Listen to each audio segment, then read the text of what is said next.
Hello everyone, welcome to my channel. তো তোমাদের সাথে নিয়ে চলে এসেছি আবার একটা রেসিপি, আর সেটা হচ্ছে আজকে নিরামিষ ধোকা।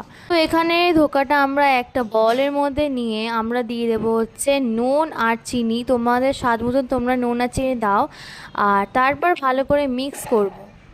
তো এখানে মিক্স করতে করতে পরিমাণ মতন আমাদের জল দিতে হবে, আর কিছুক্ষণের জন্য ওয়েট করতে হবে। তো এখানে যতক্ষণ আমি ওয়েট করছি ততক্ষণ আমি তেলটা গরম করতে বসিয়ে দিয়েছিলাম, আর তারপর পোকাটাকে ভালো করে নেড়ে চেড়ে পুরো ড্রাই করে নিতে হবে যতক্ষণ না জলটা পুরো অ্যাবসর্ব হয়ে যাচ্ছে। তো এখানে আমরা এখন এটাকে ড্রাই করার পর একটা ডাইমেনশনাল শেপ দেবো, যা দেখতে কিন্তু খুব সুন্দর লাগে। তোমরা এই শেপটা দিতে পারো না, তোমাদেরকে বলে দিই। প্রথমে লম্বা লম্বা করে একদম মাঝখানে লাইন টেনে নেবে, তারপর একদম স্ল্যান্টেডভাবে লাইনটা টানবে, তাহলে কিন্তু তোমাদের ডাইমেনশনাল একটা শেপ তৈরি হয়ে যাবে। তো এখানে এখন আবার তেল দিয়ে একটু নেড়ে চেড়ে একদম ব্রাউন করে নিতে হবে।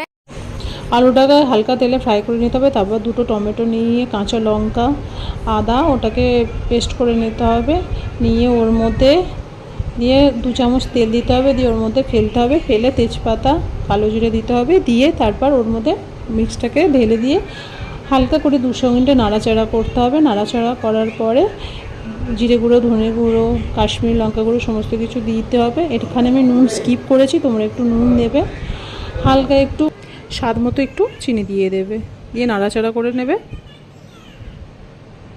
এখানে নাড়াচাড়া করার পর আমরা দিয়ে দেবো হচ্ছে ভাজা আলুটা, এটা আমরা আগে থেকে ভেজে রেখেছিলাম। তো এখানে আমরা লাস্ট স্টেপ হচ্ছে ধোকা, কিন্তু ধোকাটাকে একটু জল দিয়েছিলাম। তোমরা চাইলে কিন্তু আলুটা স্কিপ করতে পারো। 3-4 মিনিট ওয়েট করার পর আমাদের ধোকা রেডি। সাবস্ক্রাইব।